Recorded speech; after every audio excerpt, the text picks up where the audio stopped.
Insurance isn't one size fits all. That's why drivers have enjoyed Progressive's Name Your Price tool for years now. With the Name Your Price tool, you tell them what you want to pay, and they'll show you options that fit your budget. So whether you're picking out your first policy or just looking for something that works better for you and your family, they make it easy to see your options. Visit Progressive.com. Find a rate that works for you with the Name Your Price tool. Progressive Casualty Insurance Company and Affiliates. Price and coverage match limited by state law. This episode is brought to you by Indeed. Stop waiting around for the perfect candidate. Instead, use Indeed sponsored jobs to find the right people with the right skills fast. It's a simple way to make sure your listing is the first candidates see. According to Indeed data, sponsored jobs have 4 times more applicants than non-sponsored jobs. So go build your dream team today with Indeed. Get a $75 sponsored job credit at Indeed.com/podcast. Terms and conditions apply. It is Monday, and you know what the best way is to start your Monday? That may be yes. If I weren't being sarcastic, absolutely. But sadly, it's with a kitchen sink that won't drain, because God knows. That's always a fun way to spend the morning. Is that what you're dealing with right now? Yeah, there's something. Doug likes this motion too, but you take your plunger and you go up, down, up, down, up, down, up, down, up, down. Two hands. I've built a career with that motion. Too bad Doug wasn't here to help Mom unclog the sink beforehand. You rushed in at the last second. Yeah, maybe 25 seconds, I'd have had that baby cleared. Yeah, it would have been great. But truly, I think the best way to start our Monday is the way we do it every week here in the basement. For our new stackers, we want you to raise your mug right now with whatever drink you have. And we're going to salute the people that kept us safe all weekend long while we were out partying. On behalf of the men and women making Podcast in Mom's Basement and the men and women at Navy Federal Credit Union, here's to our troops. Let's go stack some Benjamins together now, shall we? Drink chocolate milk. Here we go. Hold your ears, folks. It's showtime.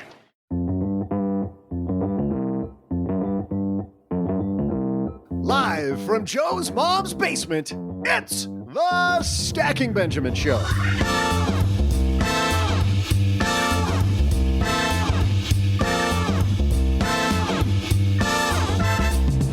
I'm Joe's mom's neighbor, Doug, and when's the best time to plan your taxes? No, it's not April 14th. It's way before tax day, like today. So let's learn how to plan ahead for paying taxes with artist and host of the Sunshine Podcast, Hannah Cole. In our headlines, how would you like to give your ex $1 million? Well, that happened to one person, and now, yeah, right? Could it happen to you?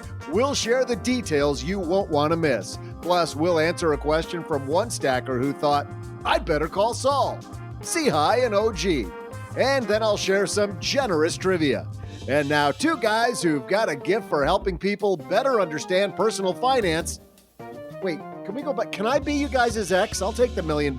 Anyway, it's Joe and OG.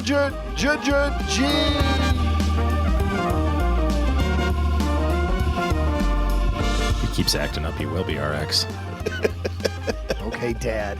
Hey, everybody, welcome to the Let's Give $1 Million podcast, the Stacking Benjamin Show. It's your 3-day-week confidence booster, and we're coming in hot on a Monday. Doug was literally coming in hot. He had to change mics because, man, that was loud. Because my previous mic was picking up my hotness. Absolutely. Speaking of hotness, we got all the hot tax tips today. And OG, when people think tax tips, they're not thinking June. But you know what? Like Doug said, this is the time to start planning. No time like the present. Hannah Cole going to help us with that. We got a great headline that, man, I think about 50 stackers sent me this headline, said, you guys got to comment on this. And, of course, a letter from a stacker. So let's get this party rolling. Right after this. In business, there is no room for guesswork. Every shipment matters. Every deadline counts. And when you're trying to keep operations running smoothly, the last thing you need is uncertainty. That's why reliability is at the core of USPS Ground Advantage. From the moment your package is first scanned in, it moves through a secure nationwide network, aiding in a timely and accurate delivery. You get near real-time tracking so you can keep up with your shipments. And with affordable upfront pricing, there are no hidden fees or surprise surcharges. to throw off your cost sheets. It all adds up to predictable deliveries you can depend on, because knowing your logistics are handled lets you focus on everything else, your customers, your team, and the future you're building. Visit USPS.com/Ground Advantage to start shipping with confidence. USPS Ground Advantage. We mean business. Hello, darlings. And now it's time for your favorite part of the show, our Stacking Benjamin's headlines. Our headline today comes to us from the Wall Street Journal. This might be a cautionary tale written by Ashleigh Ebling. Jeffrey Rollison and Margaret Sostet dated in the 1980s, guys. Now, almost 40 years after they broke up, she stands to inherit his $1 million retirement account. Play it, OG. I did not expect that one. I thought he wasn't going there. So all the people that you dated, you never know. You might get a surprise. The reason she might get the $1 million is that in 1987, Rollison listed Solstat on a handwritten form with his employer as the sole beneficiary of his workplace retirement account. How many cautionary tales have we done about this over 13, 14 years? I think it's like a semi-annual. You know how you change the batteries in your smoke alarm? Or maybe you don't do that anymore if you've got the new ones. But it's kind of like that. Like twice a year, we remind you through somebody else's stupidity that you might not want to do that. He never changed the beneficiary designation. Of course, he died in 2015. It used to be that the worst decision you could make when you were dating somebody was getting their name tattooed somewhere visible, like on your forearm or something. Nope. Putting them on as your beneficiary. Might have been bad. Standing in the Get way. married. Or get married. Cautionary tale after 3 children. You can get a divorce. It's hard to get rid of the tattoo. True. Standing in her way are Rollison's brothers, who learned about Solstat's claim to the money weeks after his death and a phone call from their estate lawyer. They don't think he could have intended to leave the money to her. Yeah, we were shocked, said his brother Brian, a mechanic. The brothers have been fighting his former employer, Procter & Gamble, in federal court to wrest the retirement money out of the hands of Solstat, now Margaret Lossinger. And you know what, OG? It doesn't look good. I'm guessing that the nice lady who got the surprise email of a lifetime isn't like, wait, guys, this shouldn't be mine. It should be yours. We just dated for a short period of time. I want to do the right thing. Yes. I'd want to be taught a lesson. She definitely taught them a lesson. Yeah. OG, let's go over this. Let's say that the will says that the brothers get everything. This is probably the case here. I don't know. But in a lot of times, that's why the brothers probably think that they're getting his money, is because his will says that he gets the money. Which one takes precedent, the will or that Procter & Gamble form? Well, in almost every case, it's going to be the beneficiary assigned to that account. A lot of people think, oh, I don't have any heirs. I'm single. I'm young. I'm divorced now, but I didn't have any kids. I don't need to make changes to this. Whatever was the last thing you wrote down is the thing that's going to happen. Beneficiary designations on accounts will always trump other estate planning documents, whether it's in a will or a trust. If you say, well, no, I did a trust and my trust says I want it all to go to my brother. If your brokerage account says it goes to the cat gets the money. Or if it says it's going to, your, in this guy's case, your ex, probably because 40 years ago when he worked there, he's like, well, I got a girlfriend, I guess. Yeah, something happens, I'll give it to her. I don't know. My brothers are young. You know exactly what he thought about that was, I'll just change it later if something happens. Yeah. Yeah, I read this story, and I know that Procter & Gamble had sent him a bunch of pieces of info along the way. Hey, by the way, we don't have an updated thing. We only have what's written. Obviously, back in the day, this wasn't all electronic. And that's one of the challenges, is that if you've been at a place for a really long time and there's been some technology changes over the years, you might have filled out a beneficiary form on paper, and that might be in, a corporate record somewhere, and you look online and it says beneficiary on file. They may have said, oh yeah, we've already got your paper form, but that doesn't tell you who it is. We've also seen it be the case where people have done the online thing, like logged into their 401k provider or their IRA or their brokerage account, changed it, And a year later, it's no longer there. Computer glitch. It just either never took or went back to the original. Never something. took. You didn't hit save 3 times. Are you sure? Are you double sure? Are you extra sure? I've done this. I mean, we're all guilty of this on Amazon, right? You're like, oh, I need that thing. And you to send. And then like a couple days go by and you go, didn't I order batteries? And you go look and it's no, still sitting in your Amazon cart. You're like, no, I thought I hit. Huh. I did this with airplane tickets one time and it cost me $400. Yeah. Because I didn't hit that thing at the end. It said, hey, here's all your flight details. And I'm like, okay, cool. Yeah, perfect. But you got to scroll to the bottom and go and then hit confirm one more time. Didn't do it. Found out like 4 days later and the price had gone up a ton. Yeah. This is something that you just got to check every so often. Even if you go, no, I'm 100% sure I did this last week. Great. Set an alarm, like you said, when you change your smoke detector batteries and just go look again. Yeah. And just because I'm Captain Obvious, I'm going to ask this question in case anybody else is. I mean, I know the answer, right? But I mean, just in case somebody listening doesn't. People change employers. You finally do your rollover, like you roll over a previous 401k into your new one. Those previous beneficiaries, they're gone, right? It's wherever you're rolling into that now takes precedence over everything. That's like if you're doing rollovers and you've got 4 of them and you're rolling them all over at once, they all disappear. All the legal documents attached to them disappear. And it's whatever you've got set up for the place you're rolling into, correct? Yeah. And that's a good observation too. I mean, again, you think, okay, I did this once or I did it, it's obviously going to go to my kids or it's obviously going to go to my spouse.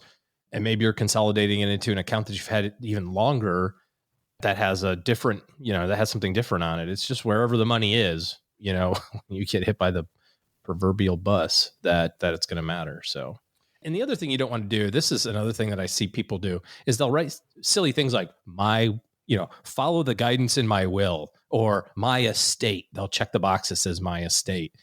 What you've basically done then is taken your ability to make the determination away and said, I will leave this to the court system to decide. And talking about different accounts being different states have different rules too. It's pretty universal. The first couple layers, right? Where you go, if you're married, it's going to go to your spouse. If you don't have anything listed, if you don't have a spouse, it's going to go to your kids. If you don't have anything listed, if you don't have any kids, it's going to go to your parents. If you don't have anything listed. And then after that, it gets a little squirrely in different states based on brothers and sisters and nieces and nephews and grandnieces and grandnephews and all this other sort of layers of people.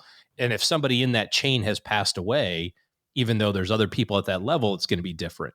So don't take away your ability to make that decision by being lazy and checking the box. Like put somebody's name there.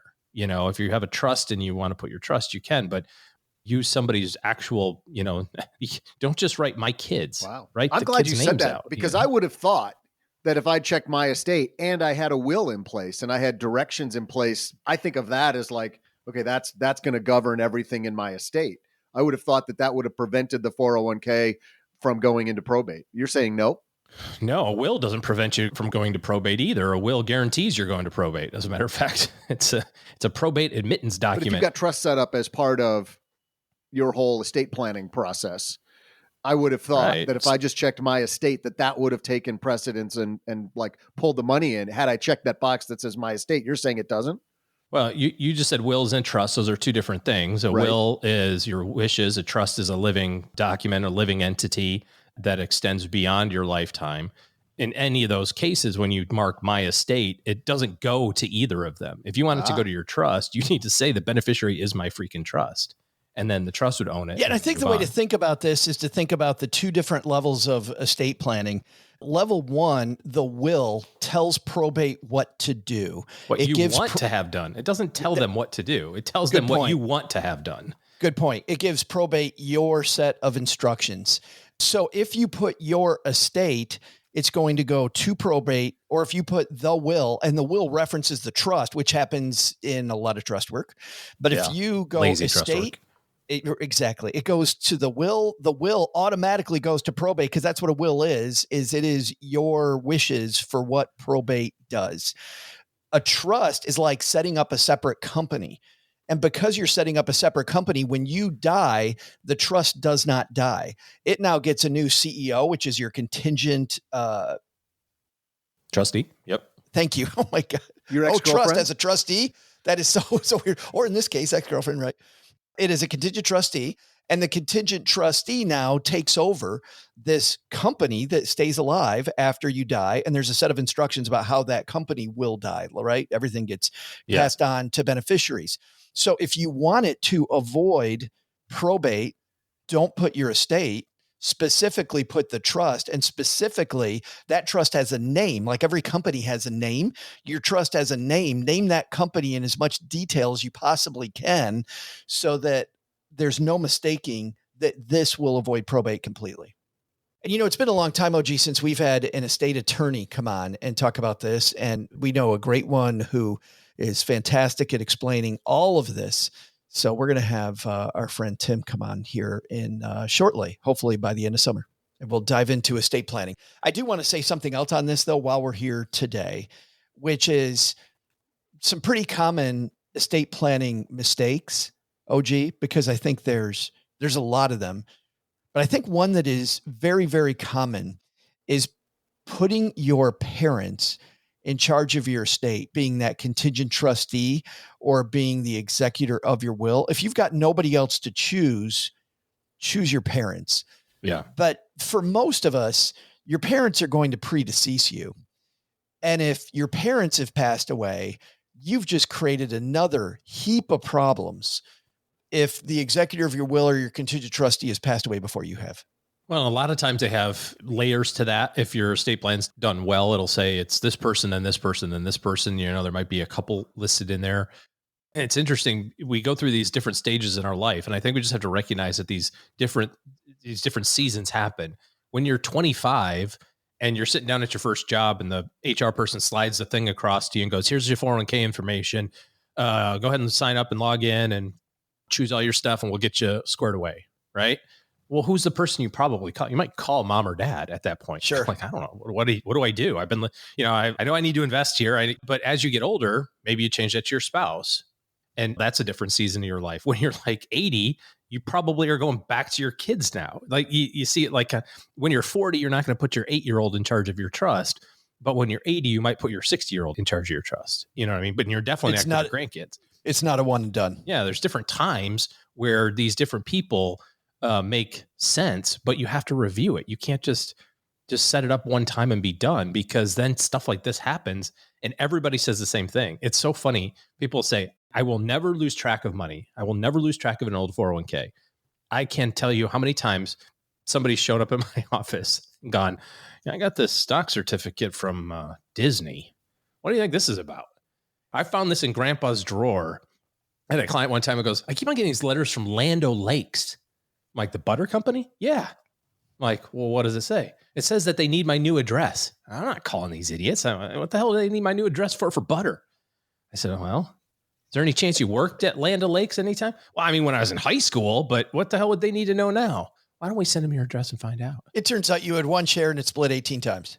Well, no, it was a pension. It was a very small amount. It was $108 a month or something vested pension that, this guy worked at from the time he was 16 till he was 22, all through college. And he had a little bit of money like just waiting for it. He was 70 years old and never received his pension. He forgot that he worked there. $100 a month is like butter for life. It's like, once he cashes that in, he isn't going to worry about the butter anymore. So you are going to forget about it because life happens. And this is why you have to have a system for reviewing these things on a frequent basis. And estate planning is one of the key areas of financial planning. And it's just one of the things that you have to go through every so often and double and triple check to make sure it's the way that you want. Coming up, of course, tomorrow, if you want to dive more into estate planning, as I mentioned, we're going to have a state attorney on before summer's over. We're going to dive into this in a complete episode, so watch for that in the near future. However, tomorrow in our 201 newsletter, where we dive more into links and the nitty gritty, as Mom says, of this entire situation and how to set up an estate right, Kevin Bailey will dive into a bunch of curated links about how to get educated on your estate plan. StackingBenjamins.com/201 to sign up. Always free. The 201 newsletter comes out every Tuesday and Thursday. Coming up next, Hannah Cole is just amazing. She is an artist who kept hearing over and over, OG, you know what? Artists are bad with money. Artists are bad with money. She's like, I don't think we have to be bad with money. And then she hired a CPA to help her. And guess what? The CPA talked to her like she was 7 years old. She'd never understand this stuff. So she went and got her CPA. And of course, now she not only runs a podcast called Sunshine, which helps creators with their money and their taxes. She helps creators with their taxes. And today, because we're all creating a better future for ourselves, she's going to help you think about not just your estate planning like we just did. She's going to help you think about your tax planning when you should, which is well before the end of the year, probably right about now at the halfway point. She's got some great tips. So Hannah coming up next. But before that, Doug, you've got the most amazing part of every show. Only reason anybody's here, Joe. Our trivia. Bring it. You want me to give my tax planning help, or are you talking about the trivia? Oh, the trivia. Yeah, I think we'll go ahead and we don't want to upstage Hannah. Okay. All right, I'll give it a shot. Hey there, stackers. I'm Joe's mom's neighbor, Doug. Yesterday was Father's Day, which means dads across the country were showered with useless gifts such as mugs that say, "I love to fart." Would love that mug. Goofy ties that have no appropriate place to wear them, and tools to help them do even more chores. Luckily, I'm not a dad, no matter what that kid on the phone keeps trying to tell me. So, because I'm definitely not a dad, I don't have to worry about getting silly stuff. Bachelors get way better gifts anyways. I usually get things like funny socks to wear all the way to the very climax of the third date. It's way different.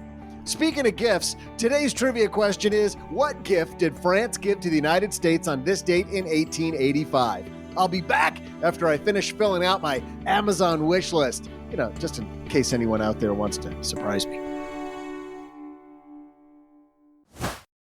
Dell PCs with Intel Inside are built for the moments you plan and the ones you don't. They're for those all-night study sessions, the moment you're working from a cafe and realize every outlet's taken, the times you're deep in your flow and can't be interrupted by an auto update. That's why Dell builds tech that adapts to you. Built with long-lasting batteries so you're not scrambling for an outlet, and built-in intelligence that makes updates around your schedule, not in the middle of it. Find technology built for the way you work at Dell.com/Dell PCs. Built for you.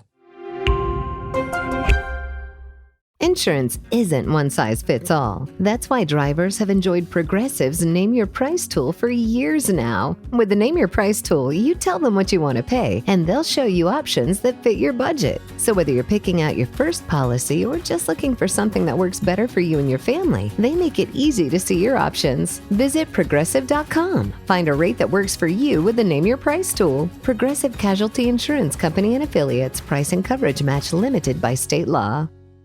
What would you do if your online store converted 36% more shoppers? You could take 36% more vacation. Another pina colada? Yes, please. Open a new retail location with 36% more square feet. Fantastic. Hire 36% more help. You're hired and you're hired. Shopify has the world's best converting checkout, up to 36% better than other e-commerce platforms. What you do with those extra sales is up to you. Switch to Shopify today at shopify.com/listen and get a $1 trial. Shopify.com/listen. Did you know Fast Growing Trees is America's largest and most trusted online nursery with thousands of trees and plants and over 2 million happy customers? Whether you're planting fruit trees, adding privacy, brightening things up with flowers, or bringing in house plants, Fast Growing Trees has it all. Even better, they can help you find options that are right for your climate, your space, and lifestyle.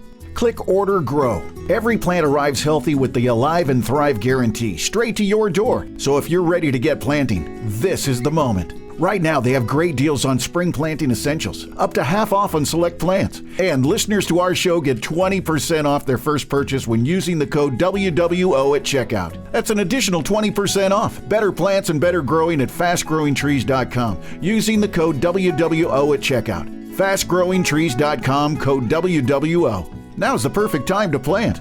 Let's grow together. Use WWO to save today. Offer is valid for a limited time. Terms and conditions apply. Go to growingfasttrees.com for details.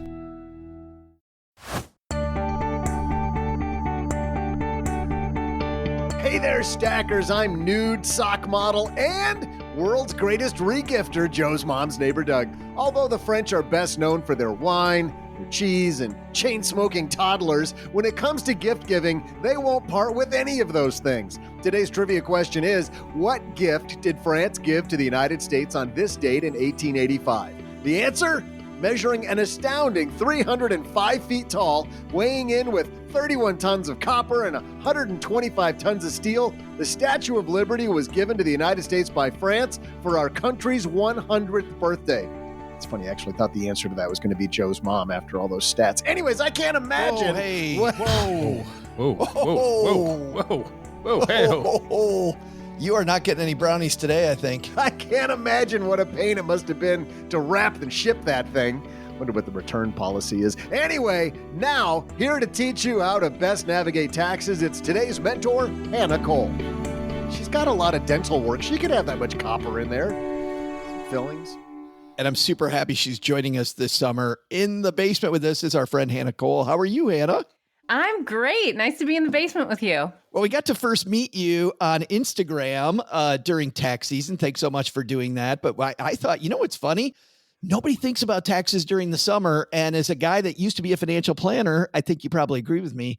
This is the time when you can really do some great tax planning. Absolutely. Not to mention, your accountant will get back to you and answer your questions. Maybe in 3 minutes. I know, which is not true in March. Right. What kind of mutant are you thinking about taxes in the summer? Yeah. You know, everybody thinks about tax time in March and in April when you've just got the shoebox of stuff. Like for our average stacker out there, why is it that we should be thinking about taxes here as much as we're thinking about our summer vacation? Well, you can save more. When you think about it before the year's over, you have the ability to actually do something about it. Whereas if you're only thinking about it after January 1st, you kind of missed your window already on a lot of things. Also, is it June 1st or July 1st is the midway. We're about at the midway point. We're approaching the midway point of the year. So you can kind of just look back at your numbers and double everything to give yourself a really easy projection tool. And that's a great idea, by the way, for people. Look at it the halfway mark, because now you still got plenty of time to tweak.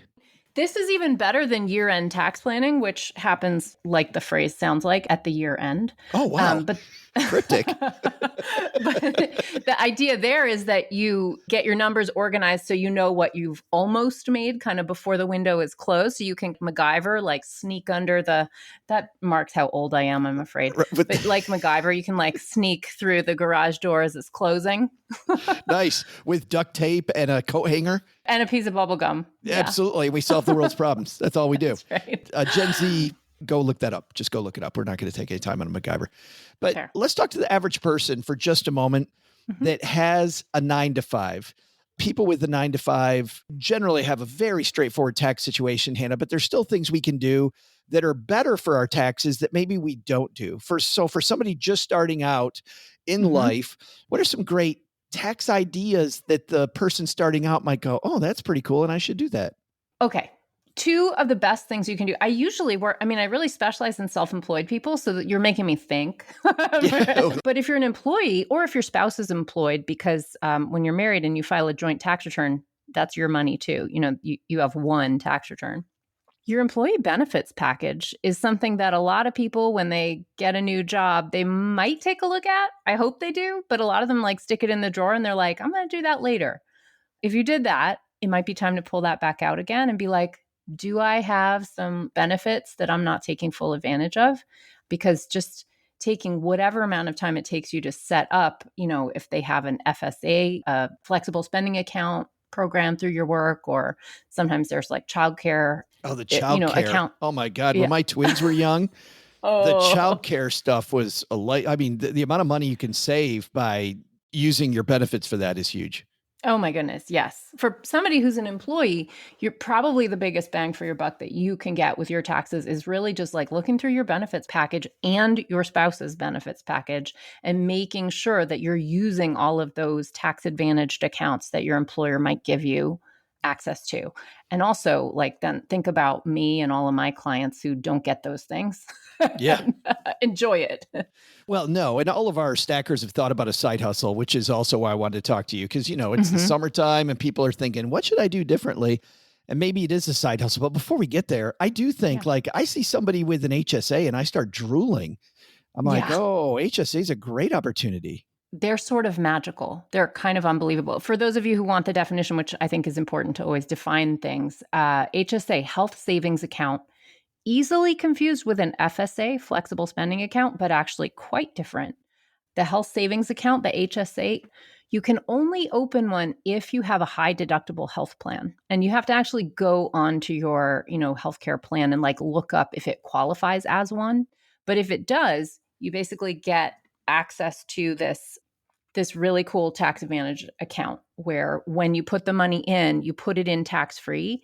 And as long as you take the money out to pay for eligible medical expenses, which are pretty broad, like they can include eyeglasses and contacts and all kinds of stuff, then it's tax free again when you take the money out, which, if you've ever looked at the way that the taxes work on other tax advantage accounts, like your 401k or an IRA, you only get a tax advantage on one end of those transactions. HSAs, you get a double benefit. So it's a little bit magical. You can also invest the money that's unused inside an HSA.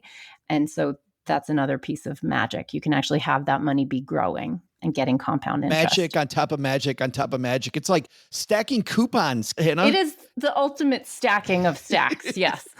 Yes. One more question for people just starting out on the 9 to 5, which is this. We look at this thing that my partner OG and I call the tax triangle. We've got money going in pre-tax, and then when you pull it out, you pay tax on the back, like your 401k. But then you got that Roth option on another end of the triangle where money gets taxed now fully, but then it's going to be tax-free later. Then we have this flexible money on the third, right? Like a regular brokerage account. I want to talk about these two ends, though, the Roth versus the regular. I'm in my first job. I'm signed up for my 401k. They're giving me the option. Do I do the pre-tax option? Do I do the Roth option? What are the things I should probably be thinking about there, Hannah? We could talk about this for the whole time if we wanted let's to. Do it. No, that's going to be time number 2. We're going to have you back and let's do that. Yeah, I would be really happy to.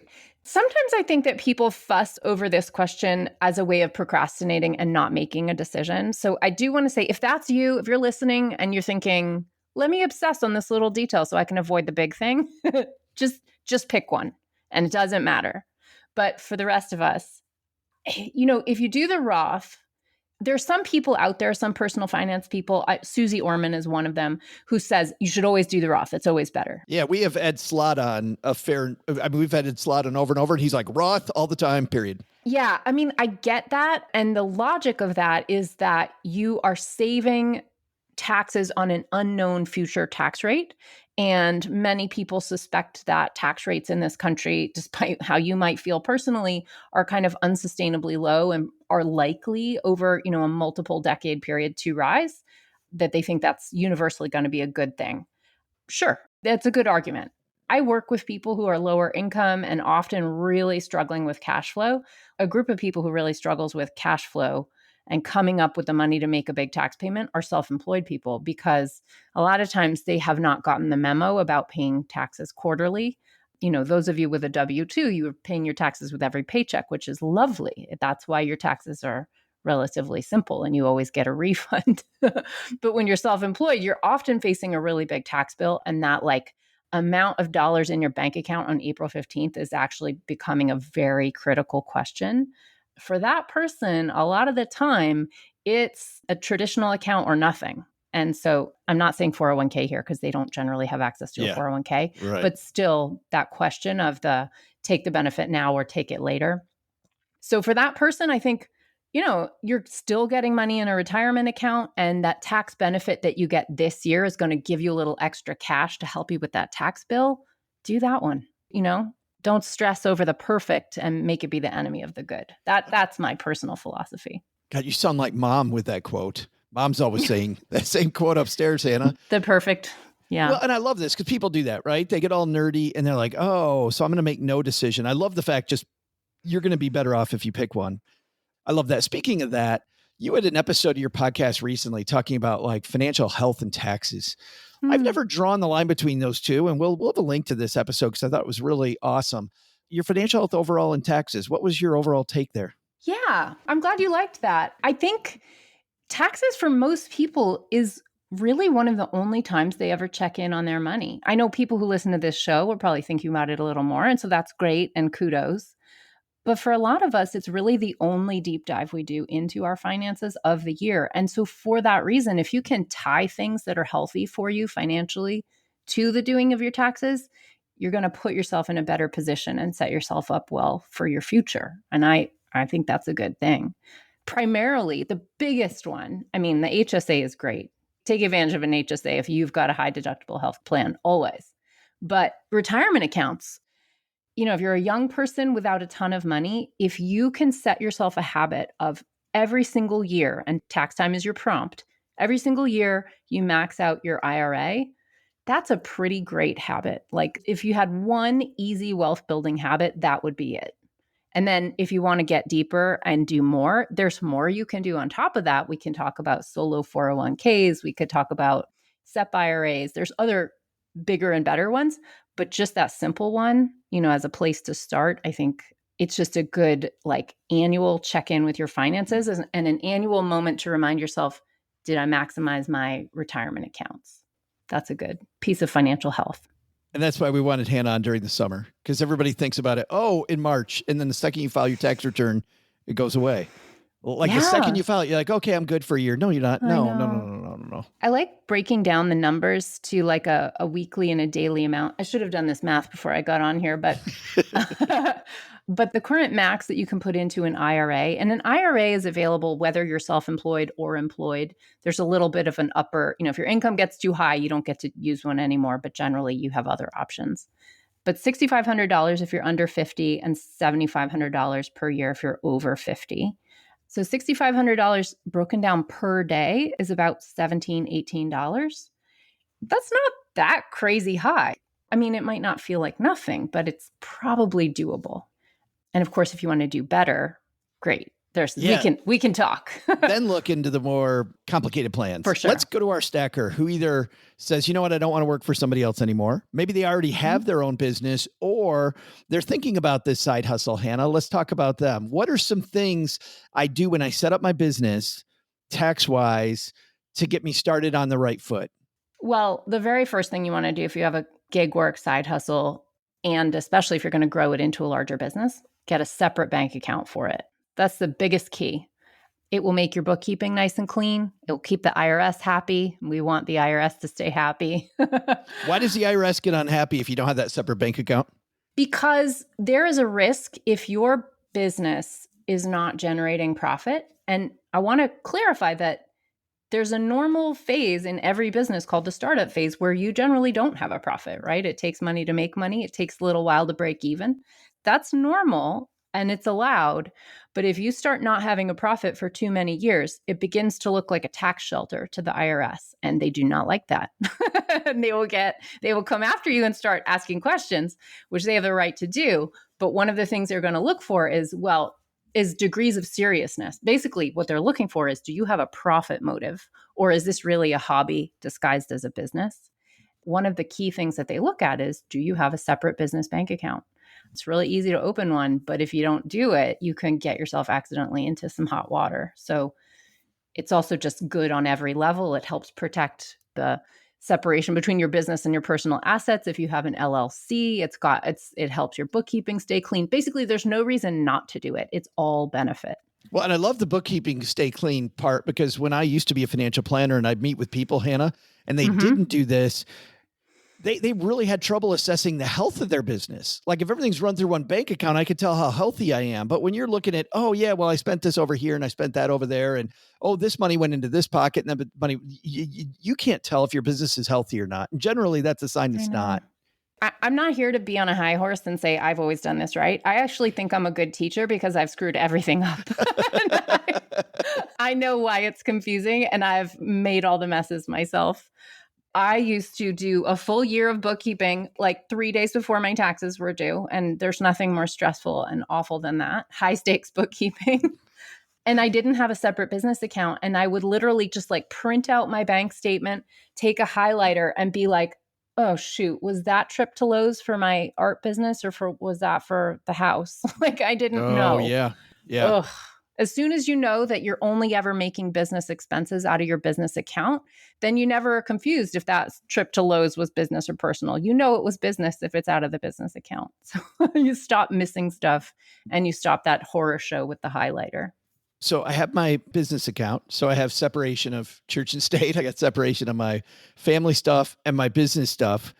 How do I, as a business owner, then start setting up my tax stuff so that it really works for me? Well, so actually, I have more client calls over bad setup than anything else. It is the most confusing thing. Wow. So wait a minute. So just foundationally getting this right at the first is going to save you phone calls to Hannah. Don't take this the wrong way, Hannah. We love talking to you, but like if we can talk to you not about that, that'd probably be better. Absolutely. No, I'm really happy for people not to step in a pile of it. I'm really happy if people don't feel like they have to clean up a mess. Right. It's good. Right. It's good for them. This is going to sound so obvious, but you'd just be surprised how frequent it is for people to not do it. Don't form an entity that you don't understand. That's my big takeaway. If you don't know what the purpose of an LLC is, don't form one, right? You're not ready. Even worse, if you don't know what the purpose of an S Corp is, do not form one. What I see is I think people, I don't know, they get advertised to on the internet. Oh, you can save so much money if you form an S Corp. And they're like, oh, great, I want to save money. And they form an S Corp. And then nobody's there to tell them, oh, well, when you form an S Corp, it's now mandatory that you now run payroll. You have this really big admin job. And not only that, but if you don't set up your employment taxes correctly with your state's going to start coming after you. And you asked me to tell some anonymous stories about clients. Oh yeah, please. I have one. This lovely, well-meaning person, a coach, she got advice, and I see it all the time. She formed an S Corp because somebody told her to. It was probably an accountant, but then they ghosted her and they didn't say, oh, and it's going to require that you run payroll, that you pay yourself a reasonable salary, that you set up with a state that you live in to, collect Medicare, Social Security, and pay into unemployment. And she moved states. She had never set that up. And now the state is coming after her. The state she doesn't even live in anymore. And she's in a mess of trouble. And the worst of it is with an S Corp. An S Corp is a wonderful thing once you're nice and profitable. So if you're making over $50,000 of profit, so remember, that's after your expenses, then maybe start doing the math on, will I break even if I have an S corporation set up, which is it's a tax structure that can save you some money on self-employment tax, but only once you're profitable enough for it to make sense. Before that, what it'll give you is a headache of payroll and a bunch of admin and a bunch of new accounting fees that you might not have been warned about by your accountant, who's like pretty happy to charge you those. Talk about you messing stuff up, Hannah. I guess my first business had no idea what I was doing, to your point. Should have had no entity, just doing business as, and because I wasn't making any money. C corporation. C, not even an S, a C. That's a really complicated one. Yeah, dumbest move ever. And we don't have to get into it. I just, stackers, understand what you're getting into before that. Yeah. So you're getting into accounting as an artist. Tell us about that. How easy is it for an artist to all of a sudden bridge the gap into accounting? Like now you're going from one set of art nerds over to the money nerd space, Hannah. Yeah. Well, it wasn't even worth it for me to tell anyone in the program that I was an artist because the stereotypes about artists were so pervasive. One started them. I just preferred to stay anonymous. But this is my favorite thing about it. As an artist, you have to be an A student everywhere you go because, it's very competitive and you're only going to make it as a professional if you are top notch and you never let an opportunity pass you by. Well, I went back to school for accounting at Brooklyn College, and they invited this partner from Ernst & Young, one of the big four accounting firms, to come and speak to the accounting students. And I was like, okay, amazing. And here I am with my A+ artist hat on. And I'm like, I'm going to use all my tricks, right? Because in the art world, to get a gallerist or a collector to talk to you is really hard. So I do all my tricks. I wear a really loud shirt that's very memorable. I read all up about this partner. I read his bio. I look at some of the cases he's worked on. I really try to figure out what he's interested in. I prepare 3 smart sounding questions and I get to the thing early and I sit in the front row. And I get in there and people are on their phones in the audience, barely paying attention to what he says. And, he asks at the end, any questions? And my hand goes shooting up. And just no one in there cared. No one in there raised their hand and asked a single thing. And so I was like, well, So I just like start asking him all my prepared questions. He must have loved you. Oh my God. Well, it worked. It was like bringing a battering ram to a screen door. I was like, wow, this opens so easily. I was sort of shocked. But it just occurred to me. I mean, first of all, it was lovely. We're still in touch. We went to lunch like the next week. He became a mentor. He's a delightful human. I really, really like him. And he helped me a ton because he was like, wow, you're so into this. But what I realized was like, you don't have to be an excellent accountant. There is so much accounting work. You can kind of suck and you can be fully employed. And I'm afraid that probably a lot of your listeners have some experience with this. Like your accountant does not get back to you. They ghost you. They do half the job and they kind of forget what they promised they would deliver to you, because you can do that as an accountant. You can't do that as a professional actor or artist. You will never get work. No, well, and I just think of every art gallery I've walked into, and Cheryl, my spouse, and I love art, and we go to a lot of galleries. If your work doesn't pop for the average person, I mean, and the only people that are in the gallery are all the other A+ students, right? Just to get in the gallery, just to get there is a challenge. And now you're up against the best. And if it still doesn't resonate with somebody on the other end, that's funny because I think about what my friend Doc G at the Earn and Invest podcast has talked about doctors. Like if you're the worst student in your class, but you graduated, they still call you doctor. Right? I know. I love that. Well, that's a great lead in then to a question. So there's so many bad actors. There's so much bad help all over the place. I mean, there's a woman on TikTok who drives me crazy because she talks about hiring your kids and how much money you can shelter by hiring your kids. And I was a financial planner long enough to know you can hire your kids and that's great and it's fine, but you really got to hire your kids. You really have to hire them and you better be running payroll to do it. I know. And not wink, wink, nod, nod. My 8-year-old is doing all this work. Yeah, sure. Yeah, they're doing all this work if you know what I mean. Like it is such, even on the TikTok videos, it sounds like a scam. And I don't want to follow that advice. How do we ask the right questions to make sure we have the right advisor in our corner? Oh gosh, that's a really good question. That's a whole nother episode too, probably. That definitely is a whole nother episode. I have a piece of advice that is really probably pretty different from what other people would say, but it's from my own experience. My first thing is if you go to a financial person, accountant, financial advisor, anybody, and you don't feel like they're taking you seriously or just respecting you on a human level, I would not work with them. It's never going to improve from there, right? Day one is their best behavior. And so it gets worse when they get busy. And I say this because, I mean, just a little of my backstory is that I am a professional artist, even to this day. And I started this tax education company because I was so angry with how I was treated that, accountants really did not know the difference between, I mean, nobody knows what artists do all day because we work alone. No accountant knew the difference between a professional artist and a hobbyist. And they just assumed I was a hobbyist when anyone in the professional world could recognize me instantly as a professional.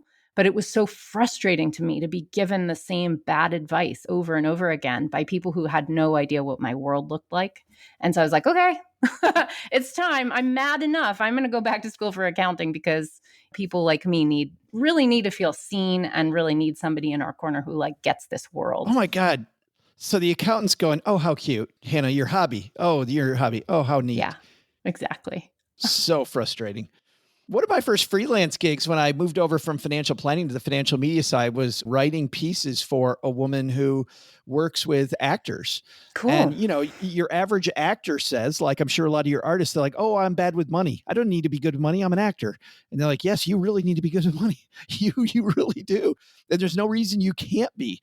That can be frustrating. Well, I'm glad you're saying that because I think that's really true. And it's not just actors and artists. I mean, there's lots of people in the world who kind of are told or live in a stew that says every day to them, you're bad with money. And it can become easy to start to believe it when enough people tell you that. So I just, here I am. I'm a woman. I'm a professional artist. And I'm not a flake. You're really capable. You can be good with money. And also the fact that I also want to say, I think it's easy to tell yourself a story that you're bad with money because you made some screw ups in your 20s. But Joe, who doesn't? Right. Who doesn't screw up with their money in their 20s? Like, who doesn't make some dumb moves? It's kind of normal. You actually become good with money because you messed up at some point. And I'm the first to say it. I've made all the screw ups, but now here I stand as an expert because I learned. Oh my God, that's so funny. We have so much in common. But our stackers, longtime stackers know that I'm here as a testament that you can get this all wrong, change everything, and then get it right. I want to ask about something that is big, which is not just artists, but sometimes the business just struggles, right? You have this idea, Hannah, and it doesn't go the way you want. You're frustrated. You mentioned something earlier that with the IRS, the clock is kind of ticking. What is that ticking time bomb when the IRS goes, okay, the gig's up. I know you tried, but this is a hobby. I'm sorry. Even if you want it to be the thing, it's a hobby. What's our timeline look like? This is the core question for me, and it's probably what sent me back to school for accounting, because this happens to artists, actors, people like me so often, because our business is so hard that despite you genuinely running it like a business and genuinely doing everything you can to make a profit, you can still be unprofitable. I mean, it's the reality of the tough competitive world we're in. The IRS would prefer not to audit you. They'd prefer to just look at your numbers, look at your tax returns without corresponding with you. I think that's both of us, by the way, Hannah. I'd prefer they didn't correspond with me too. Right. We can agree with that. So they have kind of a rule of thumb that is called the hobby loss rule. Basically, that exists so that they can look at your last 5 tax returns and make a determination without having to communicate with you. Believe me, you would prefer they didn't communicate with you. The way that rule goes, and accountants get this wrong all the time. I'm here to literally to fight with all my prior accountants before I became one myself on this issue. It's really just a guideline. It's not a law, right? So it goes like this. If in the last 3 out of 5 tax years, including the current year, you have made a profit, then you are presumed by the IRS, if you get audited, you're presumed to be a business. In other words, the IRS, the burden of proof is on the IRS to prove that you're not, to prove that you're a hobby and not a business. That's the core issue, because a business is entitled to take tax deductions and have losses. Hobbyists aren't allowed either of those two things. But here's the thing. If you don't have that profit in 3 out of the last 5 years, a lot of accountants will tell you, and they're wrong, they will say, you're a hobbyist now. Here's the thing. That's not true. That's not necessarily true. What it means is the burden of proof shifts. So it means if you get that hobby loss audit where the IRS comes and says, we're a little concerned that, you might not be entitled to these deductions or this loss on your Schedule C, which is, where you put that business income. Now the burden of proof is on you. But I am here to tell you, as a person who has read the tax court cases on artist losses, I put my flag in the ground as the expert on this issue. You can prove that you are a business, even with, Susan Kreil in the tax court case, Kreil versus Commissioner, proved that she had a profit motive and was entitled to all her deductions after 18 years of losses. And Gloria Churchman in Churchman versus Commissioner is another one who also proved that she was a professional artist with a business intent despite 20 years of losses. I interviewed Susan Kreil over that, frankly, pretty awful 8-year saga, audit saga that she went through, but she won. The angry version of me is like, stick that in your pipe and smoke it, accountants.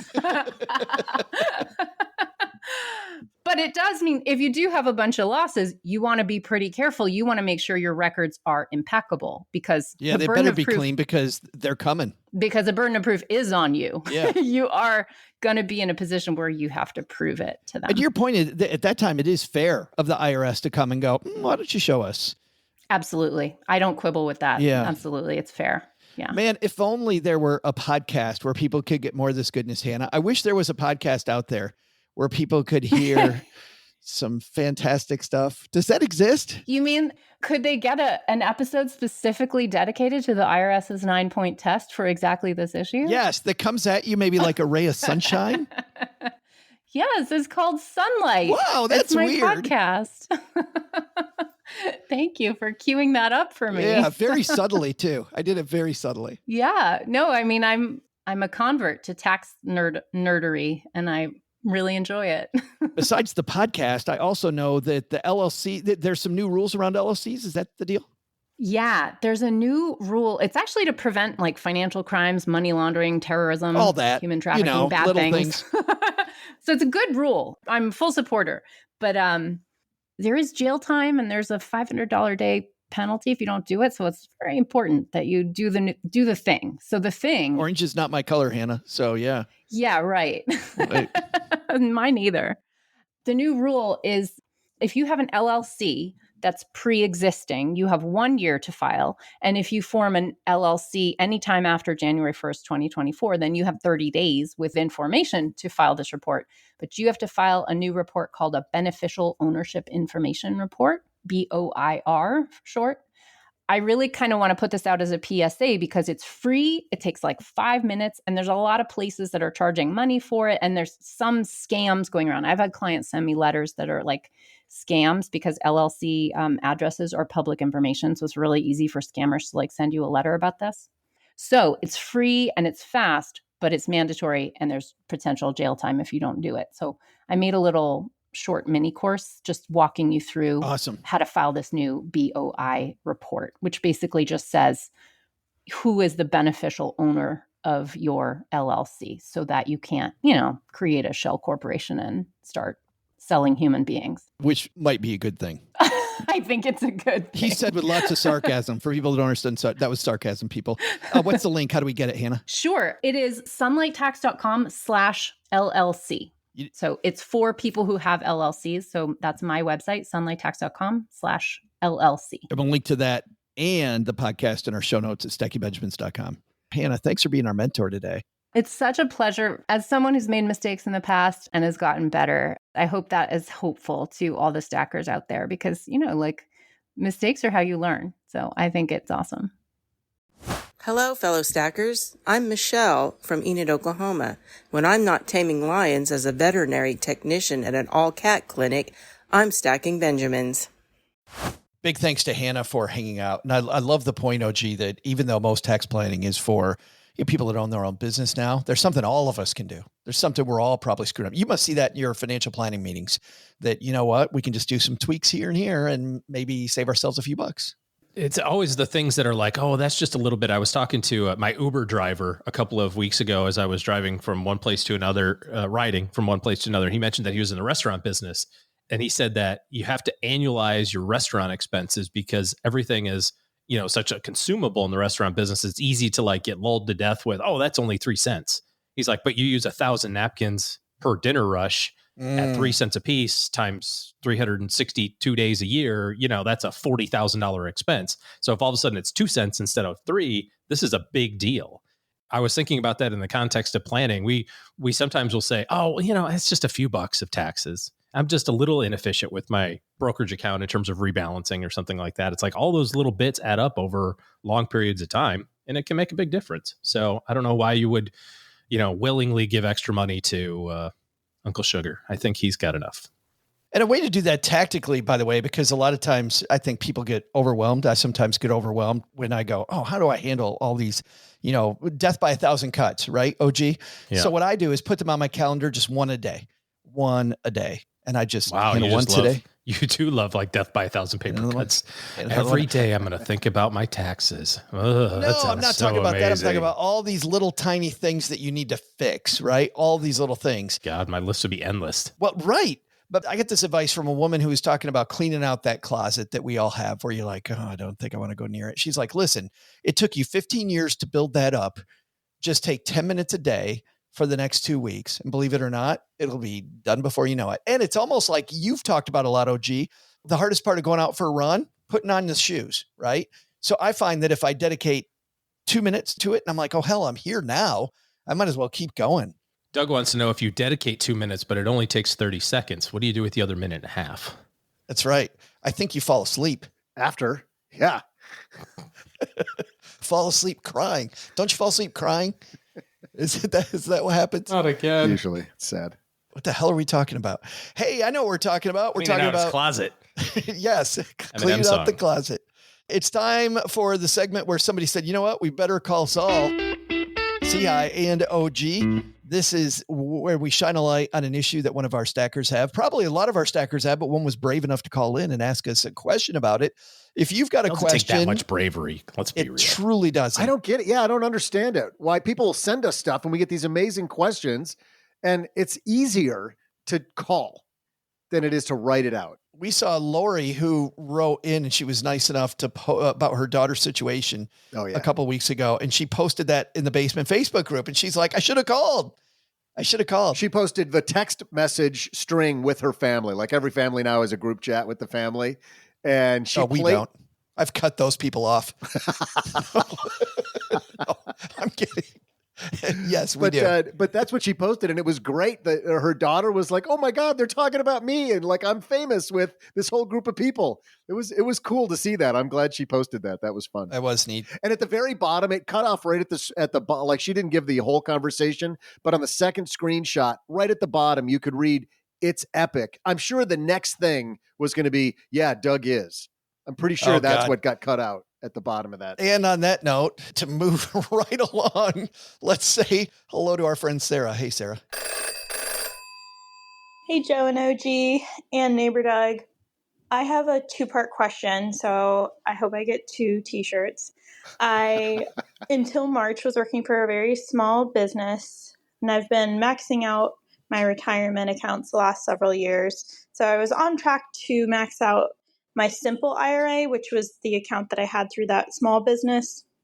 I have several thousand that was contributed by me into that this year, but I was let go at the end of March. And I'm about to start a new job in July with a regular 401k. Do I need to take into consideration how much money I contributed into that simple IRA when I'm planning for the max contributions that are allowed into the 401k? I've been maxing out my retirement accounts, including my Roth IRA and then workplace retirement accounts the last several years, and I'd like to continue doing so. And just want to know if there's any penalties or anything if I max out my 401k this last half of the year. I don't even know if I'll be able to, but I just want to know if it's allowed. And then my second question, can I roll a simple IRA into a Roth IRA, or does it have to be a traditional IRA? Thanks so much. Bye. Well, Sarah, fantastic questions. And it's fun. We have trouble giving away 1 t-shirt. Sarah's like, I think I need 2. Because we're just made of money. We got these things stockpiled up. It's the whole reason we podcast is just to bathe in money like Scrooge McDuck. Yeah. Sarah, we'd love to send you some swag, though, because those are excellent questions. OG, first thing is she put money into the simple. She changed jobs. Does she have to be cognizant of the amount she put in the simple when she starts her 401k with the new job? All right. So this is a question of multiple employers, but not at the same time, right? So you have a simple IRA through company A, and now you have company B. You're working at a different company and they have a 401k option. So a simple IRA is a type of retirement plan that's meant to be set up for relatively small businesses and is, quote, simple to establish and maintain and has very low costs. A 401k has a ton of reporting requirements, actuarial requirements, testing plan requirements, and has, some additional cost to it. So you don't see a lot of 401ks for really small companies. You see, a simple IRA. The answer to your question is yes, you can contribute to the 401k, but you have to take into consideration your simple contributions for your plan maximum. So if you put in $5,000 into your simple, the maximum for the 401k is $23,000. You're eligible to contribute $18,000 the rest of this year. And that's also true if you had 2 jobs at the same time. You can't, if you say you work at company A and company B and both of them have 401ks, you can contribute to both of them. You just can't contribute $23,000 to both of them. The aggregate amount is the $23K of contributions to the 401ks. If you do put in too much, it'll be recognized on your tax return and, you pay a tax on that. So account for your simple contributions through the end of March, subtract that from the 401k max or whatever you're planning on doing, divide that into how many pay periods you have left for this year, and that would give you an idea. The other thing that I would remind you to do is don't forget to change that contribution amount the first of next year. because if you're trying to max it out for 2024, you're going to be putting more money in probably throughout the rest of this year than you need to every single pay period for 2025. So just remember to adjust your contributions in 2025 and give yourself a little bit of a take-home pay raise at the beginning of next year. The second question was, can I roll my simple IRA out into an IRA, into a Roth IRA? So there's some rules around distributions from simple IRAs. You have to have had the account for 2 years. So if you worked there for 2 years and contributed for 2 years, you're eligible to roll it over. If you haven't had it for 2 years, you just have to wait until the account's been there for 2 years, and then you can do that. And it's an IRA, so it's pre-tax. So you can put the money into a traditional IRA. You can roll it if your plan would allow it. You could roll it into your new 401k if you wanted to do that. You can't go directly from a simple to a Roth, but you can do the conversion anytime you want. So you can roll it over from a simple IRA to a traditional IRA, and then do the conversion if that's what you wanted to do. But just be aware that's obviously a taxable event, and you should, like our guest said earlier, model that stuff out and make sure that there's no surprises come tax time. Doug, you checked with the judges. I think they're only allowing one shirt. Yes. Yeah. It was, it got heated back there in the judge's room. It's an East German judge. Always kiboshes everything. They got ugly. I've got some stuff to clean up. Alliances were formed. Enemies were made. But where we landed is we can only do one shirt on this one. I'm sorry. Okay. All right. Well, we tried. You took it to the board. Appreciate that. And better luck next time, Sarah. But hey, I got to say this, Sarah. One shirt is more than Lori got last week. You know why? Because you called in. Yeah. That's right. Because you called 100% more shirts. StackingBenjamins.com/voicemail. And you know what? I bet there's going to be a lot of stackers in the nation who changed jobs this year, and you helped all of them. So thank you so much for asking the question out loud so we could solve it for the entire community. Hey, speaking of community, time for the part of the show where we dive into what's happening in our community, our backyard here in Mom's basement. And we start off, I don't want to spend a lot of time on this, but Doug, you were talking about, you started watching a show that I liked, Franklin. You just watched the first episode. I just watched the first episode after the baseball game the other night, and I love historical stuff. Frankly, I'm a sucker for any show or movie that says based on a true story. Like, even if it's 20% true, like that's enough for me to want to watch it and learn more. So, and I love, look, I'm at that age where you got to make a decision. You're either going to get into historical stuff or you're going to get into smoking meats. OG has clearly chosen smoking meats and barbecuing and all of that stuff. Because you're too old for CrossFit. Right. So, I mean, you got a choice to make. Once you cross over like 45 or 50, like you get to a crossroads. And I chose to, enlighten myself and edify my knowledge of history. So, yeah. So I dove into Franklin because you wouldn't shut up about it. I watched the first episode and I liked everything about it except Kirk Douglas. Michael. Whatever. Douglas. They're the same person. Spartacus. Pretty much. Douglas Spartacus. It's Gordon Gekko, not Spartacus. Okay. I just couldn't, he just wasn't believable to me based on everything else I've read or 100%. seen about Franklin as a person. 100,000%. It just didn't come off as this elder statesman who was able to go over there and sort of cajole the elite of France. And I haven't gotten anywhere yet, except, it's episode 1, but I'm just like, this isn't the guy who convinced a whole country to come and support this little revolution. I got through episode 1 and it was sketchy whether we were going to go to episode 2 or not. I was like, I don't know. This is all right. This is okay. But yeah, Michael Douglas was not doing it for me. And it seemed a little clunky. It just keeps getting, every episode gets better. Is it better because you're just the way they constructed the story and you know the ending? Or is it better because Michael Douglas gets better?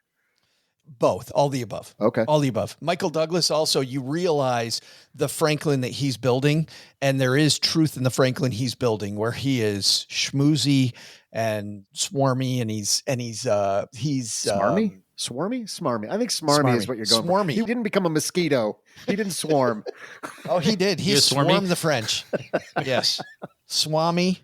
But he you can see the Franklin he's building, and there's some truth in that Franklin, but you're not going to get it in one episode. It's going to take you 2 or 3. And the Franklin he's building, by the way, also juxtaposes really well against the other Americans who are going to come later on and, quote, help him, because it also builds much more of a of a difference of opinion. Did you guys watch the John Adams one on HBO? With Paul Giamatti? With Giamatti. Yeah. I love that. Cheryl did. She absolutely loved it. Loved it. Yeah. She did not like the John Adams that you're going to see later, Doug, in Franklin, because she loved John Adams. She's like, John Adams is a badass. Why is he such a dick here? But he was. If you look at historically, he was so set in his, this is the way we do stuff, that dealing with the French. And that's what Douglas is building, is this difference between him and Adams, who's coming. It sounds like, OG, you got some home repair stuff going on. You found out there's an issue with your roof? Yeah, maybe. Yeah, we'll get somebody out there to look at it. It's I have neither the time nor inclination to climb on my roof to okay, few good men. So. Well, the good news is... Oh, yeah, that's what that's from, huh? I have neither the time nor the inclination. It's a great line. I've heard from a lot of pros that if you just let damage to the roof sit, it gets better. Yeah. Yeah, well, that's what I'm going with. I did call and ask a roofer to come look at it. Somebody who's completely impartial, has no dog in the hunt in terms of... Yeah. They'll tell you it's fine, too. We got enough work right now. I got enough income. I don't need to help you out on this. It looks pretty fouled up, so we'll see. Hopefully it's a big bag of nothing. What kind of adhesive you think they're going to use to fix that roof? Because it seems like with that big, crater that's forming on the top of your house, that they're going to need a little more than duct tape. You've seen Flex Seal, right? Yeah. I think that will just work. Yeah. Like 6 cans of Flex Seal. You're done. I think a tarp. If you just take a blue tarp, nobody will notice that in your neighborhood. Just tarp it off. We could use different caulk. Yeah. In fact, there's a few different types. I've got one expert that we found on YouTube talking about the different types and how you got to make sure you get the right one. How to know if white caulk or black caulk is right for you. Let's talk about it. It's important to know that both will get the job done. But depending on your needs and what you need to fill, one is definitely better than the other. In my case, I will be choosing the black caulk for the front. If you are working with a large gap or hole, you will see that this is going to work beautifully. Now for the back door, my preference is a white caulk. As you can see here, the slit that I need to fill is much smaller. Now I know some of you may be thinking it's a little excessive to have 2 different caulks to get the job done, but I am all about the max efficiency in the shortest amount of time. It's also important to have the right size tip for the hole that you need to fill. Even if your caulk is well used and pretty beat up like this one, don't worry, it will still work. Now the black caulk is fairly new to me, but I did decide to go with a larger tip due to the size of the hole that I am working with today. Important points when you're fixing your roof. Yeah. It's got to match. Oh, I'll have to... I have not seen that home improvement expert. I'll have to send me the link for that. I got to follow her. I've got an issue myself, which is I got this kitchen sink I was talking about earlier. I thought that I could snake it myself. Have you tried Drano? We started off with what I told you earlier that Doug is really great at. I took the plunger and plunged that baby up and down, and that did nothing. Then we went with Drano, Dranoed it twice. And then went and bought the snake because in my estate sale for my Michigan house, I used to have one. And by the way, that saved me so much money just snaking that thing myself. It's super easy to do. Sure, it's super gross too, but yeah, no thanks. Yeah. Your house is not that old, right? 1980s. Yeah. So it is. Yeah. No, I'm talking like 1940s. Because they. No. Yeah. Right. Because they changed drain types in like the 60s. So yeah, I don't know, man. That's a mystery. If all of that, I don't know, isn't working. Plumber out today.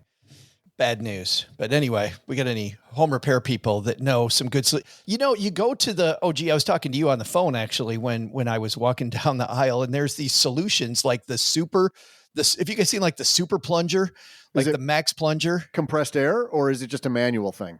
It's got to be compressed air, but I like the motions that you make. The manual thing. Yeah. The manual thing. Yeah, it sends compressed air through it. This particular one at Home Depot, made by military vet. So this person knows how to bring it. Includes C4. We'll fix any problem in your house. We'll fix once it. for all. Comes with an 8-foot fuse. Looks like you don't have a problem with your sink anymore because you don't have a sink anymore. Yeah, I don't know about that. There were all these crazy solutions, and I just couldn't pick one. So I don't know. If anybody's got a great solution to a clogged sink, welcome to Home Repair Hour. I would love to find out. You've pulled the P-trap right out of the bottom of it? Yeah, did that again. Love the hand motion. Don't need to do that again, Doug. Like this? You got to jiggle your fingers a little bit. Oh my God. It helps to loosen the P-trap. I got to go throw up. Doug, what's our takeaways for today's show? So, what's stacked up on our to-do list for today? First, take some advice from Hannah and begin your tax planning now. By making big tax moves now, at the midway part of the year, you'll avoid some potentially ugly moves you may have to make next April because you waited too long. That's so you. Or worse yet, realize some moves that you cannot make because you pulled a U and you waited too long. Second, hopefully you scored a big takeaway from our $1 million headline. Save yourself some money and your beneficiaries some pain by checking those beneficiary designations everywhere you have money, even under the bed. Just because you've completed a will or a trust doesn't mean you're good to go. In many cases, what you write on your beneficiary designation at work supersedes anything in those estate documents. But what's the biggest to-do? I gotta head to the mall today for some new socks. I got a third date with Miss Michigan tonight, and I want to be ready. Thanks to Hannah Cole for joining us today. You can find all things Hannah at sunlighttax.com. We'll also include links in our show notes at stackingbenjamins.com. This show is the property of SB Podcasts, LLC, copyright 2024, and is created by Joe Saul-Sehy. Joe gets help from a few of our neighborhood friends. You'll find out about our awesome team at stackingbenjamins.com, along with the show notes and how you can find us on YouTube and all the usual social media spots. Come say hello. Oh yeah, and before I go, not only should you not take advice from these nerds, don't take advice from people you don't know. This show is for entertainment purposes only. Before making any financial decisions, speak with a real financial advisor. I'm Joe's mom's neighbor, Doug, and we'll see you next time back here at the Stacking Benjamin Show.